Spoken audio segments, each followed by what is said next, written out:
welcome everybody to another edition of Lewis at Large. Yours truly, Warner Lewis from the Flight Deck, and of course that means some smart talk radio is in your future. In this segment, no exception. One of the favorites that we've had on in the past on this show, Harlow, Giles, Unger. You know him well. He is a noted historian. He's many things. He's a former distinguished visiting fellow at Mount Vernon, a highly acclaimed historian. As we said earlier, he's also the author of more than 20 books, including The Last Founding Father, Lion of Liberty, American Tempest, John Quincy Adams, and Mr. President. He has a brand new work out, an important one, called John Marshall, the Chief Justice Who Saved the Nation. We are pleased to have him. Harlow, Giles, Unger, how are you, sir? Just fine, thank you. Thank you for having me on your show. It's always an honor to be with you. Well, thank you for being here. John Marshall, wow, one of a collection of unique Americans, history-making Americans. I'm not convinced that we know his story terribly well. If you would, let's set the stage. Tell us about Chief Justice John Marshall's early life in Northern Virginia, and then bring him, if you could, into the political world. I'd be happy to. I think John Marshall was probably the most important founding father after George Washington himself, because he really was the father of the federal judiciary system and the Supreme Court that we know today. He was a farm boy, like Washington. His father learned surveying and went on surveying expeditions with George Washington. They were very good friends. When the war broke out, his father became a colonel of the artillery, and young John Marshall was fired up with patriotism and volunteered and became a heroic lieutenant, charging into battle at Trenton, at Monmouth Courthouse, at Brandywine. He spent the winter at Valley Forge in a log hut with James Monroe. They shared a hut together and remained lifelong friends. He returned to Virginia, studied law, returned to Richmond, his home, and studied law, and was elected to the Constitutional Ratification Convention in Virginia. Each state had to have a convention to ratify the Constitution, and he was a member of that convention and got into a heated debate with Patrick Henry himself, Patrick Henry being a champion of states' rights and John Marshall being a staunch Federalist who had seen firsthand in the war as a lieutenant how the failure of a strong federal government almost cost us our independence. So he fought for the ratification of the Constitution and was so successful in his debate, became so popular, he was elected to Congress. And in the sweep, the Federalist sweep that brought John Adams, that raised John Adams from the vice presidency to the presidency. So John Marshall is now in Congress. He becomes well known as a skilled debater, and Adams appoints him to go to France as part of a commission to try to settle differences that we were then having with France. He came back, was hailed as a hero for his diplomatic skills, and Adams appoints him Secretary of State, which was then the second most powerful position in government. And at times, Adams trusted Marshall so much he made him acting president. When Adams lost the election to Jefferson, he feared that Jefferson was going to destroy the federal government as we knew, as we then knew it. Jefferson was in favor of states' rights. He wanted to extend the vote to all white males. At the time, it was limited to property owners, and so Adams wanted to appoint a Federalist to the Supreme Court to try to block Jefferson. And he appointed John Marshall, and as Chief Justice, John Marshall turned what was then a rather impotent federal judiciary into the powerful third branch of government that we know today. He blocked Jefferson at every step of the way, and the first and most famous case which is known to many people who love history as Marbury v. Madison. When Jefferson came into power, he tried to block several of the federal appointments to the judiciary, including the appointment of William Marbury as a judge.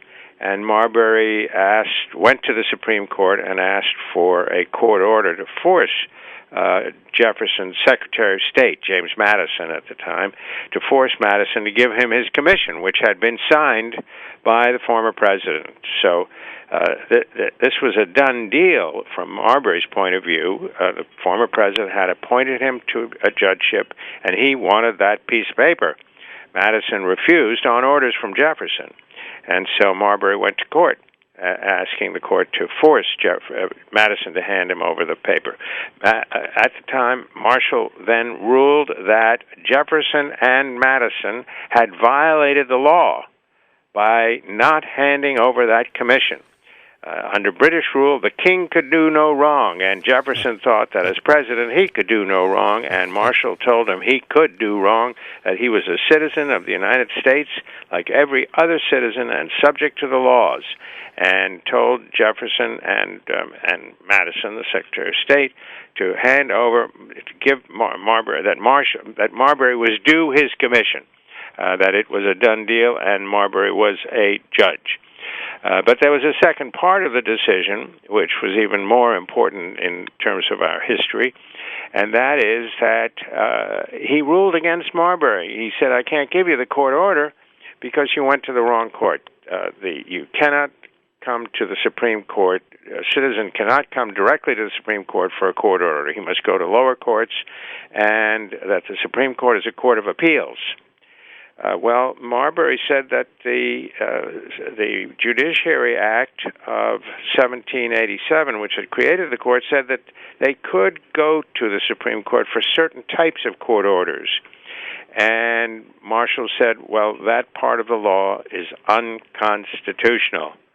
And that was the first time a Supreme Court had ever use the concept of what's now called judicial review, right, whereby the Supreme Court can declare any law, not just federal, any law, unconstitutional, and therefore null and void. Now, that's not in the Constitution. The Supreme Court doesn't have that right. Yeah. Chief Justice Marshall invented that. And it's now part of the Supreme Court's powers. So Marbury v. Madison was a very important case, and Marshall invented this power of the Supreme Court to review laws and declare them unconstitutional. Again, if you just joined us, yours truly, Warner Lewis from the flight deck of Lewis at Large Radio. Got a special one going here with Harlow, Giles, Unger, author, noted historian, a brand new work called John Marshall, the Chief Justice Who Saved the Nation. Mr. Unger, I want to quickly flash forward and then come right back to this. As a result of this, the Marbury versus Madison, the judicial review decision, in American history since then, have there been Supreme Court, or have there been challenges to that ruling to try to overturn that? Not really. It kind of slipped into the books because shortly after the decision was issued, other things happened in America. It took everybody's attention away from the court. First of all, there was the Louisiana Purchase. Then there was an embargo. Both the French and British were seizing a lot of our cargo ships. They were at war with each other and tried to intercept our cargo ships going to the enemy ports. So they started seizing a lot of our ships, and the British were impressing English-speaking sailors and passengers from the ships into the British Navy.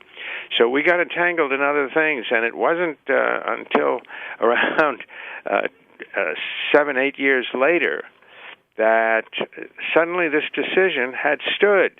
and no one had done anything about it. And now other cases came along, and Marshall starts using judicial review to declare laws unconstitutional, and no one bothered to check on it. And soon it was just part of our system. And so the way it stands today remains. It remains to this day. It is not constitutional, although you can argue everything with the Constitution now, because the language used then, which was very specific in the minds of the Founding Fathers and the framers of the Constitution, now seems very vague. And you can almost make the Constitution say whatever you want it to mean, whatever you want it to mean. Right. And every clever lawyer, every clever judge, every clever official in the United States does just that. Well, I have a question for you. Adams, Jefferson, Hamilton, Marshall, all of them, well-educated, obviously high-functioning people, and yet and all of them sort of, as they say, ultimately in this very loose collection of founding fathers. And I'm curious as to your opinion. Was it simply power grabs, or why would these peoples have these violent disagreements with one another when they had so much in common? Well, it was a power grab in a sense, but it was a necessary power grab. You got to remember there were no roads or highways in those days. It took almost 2 weeks to travel from Boston to Philadelphia, where the temporary capital was, until 1800. And then to get to Washington, D.C., took days, sometimes weeks. So Congress only met twice a year, and they did so reluctantly. Most of the time, there was no Congress there, and the president was left alone to deal with national emergencies. And no way to get Congress to help him. So little by little, each president, starting with Washington, started seizing unconstitutional powers. Washington sent troops to war without congressional authority. When the government ran out of money, he sent Hamilton, the Secretary of Treasury, to local banks in New York to borrow money. He had no authority to borrow money and spend money without congressional authority, but Congress wasn't there. What was he to do? Similarly, John Adams faced a crisis in this, what was called a quasi-war with France. There were riots in the streets, and he rammed a few laws through Congress. They're called the Alien and Sedition Acts, and it stripped the American people of the Bill of Rights because he jailed a dozen newspaper people, newspapermen, and one congressman for criticizing the government and criticizing the Adams policies. Similarly, Jefferson suspended habeas corpus and put people in prison who disagreed with his policies. And so part of this was definitely a power grab, but what Marshall saw with all of these seizures of power, usurpations of power by successive presidents, was a threat to democracy. And he built the powers of the Supreme Court to stand as a bulwark to protect the American people against internal tyranny, tyranny by executives, tyrannies by legislatures. Every president, every Congress, every governor, every state legislature, every mayor, every sheriff, every town council and school board has tried one or more times to deprive citizens of their constitutional rights. And the federal courts have stood in their way, declaring their acts or their laws or their rulings unconstitutional. And that's thanks to John Marshall. He built the Supreme Court to do that. Now, has the court overstepped its bounds at times? Yes, indeed. Several courts have. The most famous case being Justice Taney, who succeeded Marshall, Chief Justice Taney, who wrote the decision in the famous Dred Scott case, which declared all African Americans, whether free or slaves, all of them, non-citizens, with no legal rights in the United States. So there have been terrible Court decisions, and at times the courts have overstepped their bounds. But that is the beauty, we hope, of our system. Each of these three branches with equal power, when one of them oversteps its bounds, the other two push back, so that we get, we hope we get, a balance of power between these three branches. In the case of the Dred Scott decision, of course, we eventually had a civil war. During the Second World War in the 1940s, the Supreme Court ruled that the government had a right to put every Japanese American, no matter how many generations they had been here, into concentration camps. An unconstitutional move that was not corrected until after the Second World War. Well, I'm curious, as a result of this decision, as monumental as it was, and even though people may not have recognized it at the time, I'm curious what it did to the relationship between between John Marshall and people like Thomas Jefferson and Adams and some of the others, and were they forever holding each other at arm's length, or was there cooperation ultimately, or was it a kind of a mess? No, they were holding each other at arm's length. They were constantly in legal battle, if you will, with one claiming certain rights and the other saying, no, it's unconstitutional. And fortunately, the end of the Jefferson administration after two terms ended that fight. Madison was a much weaker president and didn't challenge the Supreme Court, and his successor, James Monroe, also did not challenge the Supreme Court. So the Supreme Court, little by little by little by little, started building up a history of these landmark cases, landmark judgments, which made, in Marshall's own words, the Supreme Court, the decisions of the Supreme Court, the supreme law of the land. This became part of our laws. They became the sole judge of the Constitution and the meanings of the Constitution, and the Constitution became the highest law of the land, thanks to John Marshall. Well, based on what you know, Mr. Unger, about John Marshall, his past, his upbringing, his education, were his actions as the Chief Justice of the Supreme Court and some of his subsequent rulings, were they predictable in your opinion, or was this a change of character, or tell us about that? No, he became a legal scholar, a student of the Constitution, and saw from the beginning, he saw the Constitution as the sole repository of our freedoms, that unless every American and certainly every public official obeyed the Constitution, we would have no democracy. It was the only bulwark against tyranny. Remember, the Constitution, most people think the Constitution has something to do with the people's rights. It doesn't. The Constitution is a blueprint for government.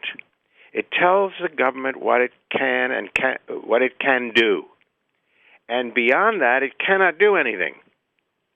It's very interesting that the Supreme Court just recently refused to rule on gay rights laws in, I've forgotten how many states, 12 states or something like that. And they did so rightfully, because the Constitution has nothing to do with gay rights.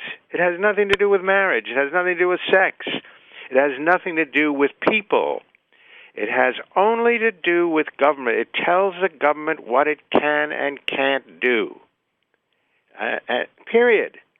And the Constitution, as one of the lower courts said, says it doesn't mention the word marriage. It doesn't mention the word sex, because it has nothing to do with that. It has to do with government, what elected and appointed officials can and cannot do.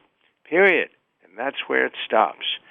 So when people say, "Oh, somebody violated my constitutional rights," the individual doesn't have any constitutional rights. It's the government that has power or doesn't have power. The government cannot deprive you of the right of free speech. The government cannot deprive you of the right to practice religion as you see fit.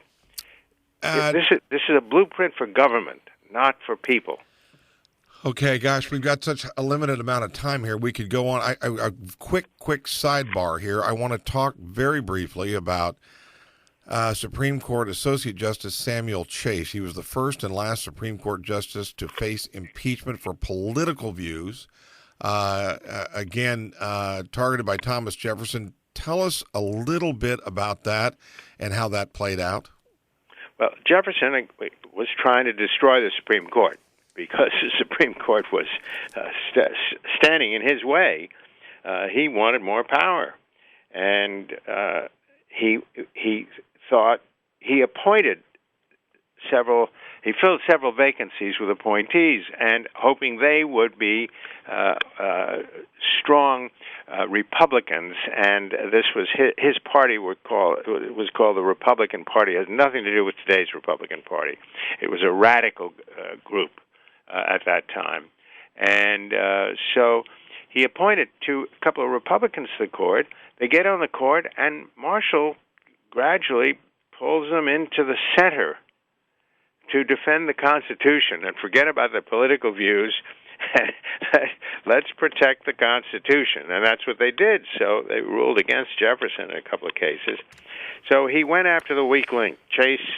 Samuel Chase had been appointed by President Washington, was a strong Federalist, and an outspoken fellow. I mean, he was one of these cantankerous, outspoken judges at the lower court level, and before he actually became an associate justice of the Supreme Court. So Jefferson demanded that Jefferson had a Republican Congress, and he got the Republican House Representative to impeach Samuel Chase, and Samuel Chase then went to trial for high crimes and misdemeanors. And it was clear he had spoken out of turn in court. He had been political in the court at the lower court level. He had let politics influence his decisions. He was a mean, old, crusty guy. But he hadn't committed high crime and misdemeanor under the Constitution. You're allowed to be grumpy and be on the Supreme Court at the same time, is what you're saying. Exactly. But you can't commit treason. You can't, and he had not committed treason. He had expressed his views, and that was perfectly legal. Well, it is a fascinating subject, indeed, about a fascinating time, obviously, in American history as America began to gel and its leadership and its institutions began to take real form. The work is called John Marshall, the Chief Justice Who Saved the Nation, by Harlow. Giles Unger. He has been a guest on this show before. We're very pleased to have had him again today. He's a former distinguished visiting fellow at Mount Vernon and author of numerous books. Mr. Unger, it is published by Da Capo Press. How can people find out more about John Marshall and some of the work you do and maybe get a copy of the book? Well, you can certainly get a copy of the book on online at Amazon.com or BarnesandNoble.com, or ask your bookstores to order it. And you can find out more about me and my books on my website. You can just Google Harlow Unger, or the actual website is harlowgilesunger.com. But it has all my books, and I hope they'll buy it. And I want to thank you for inviting me on your show to talk to all your friends and listeners. I appreciate it very much. Best of luck. And again, real quickly, what's your next work, or do you know yet? Next work is going to be on Henry Clay. Comes out next year. All right. We'd love to have you back on then, too. Thank you very much. You bet. Thanks so much. We'll be back with more right after this on Lewis at Large.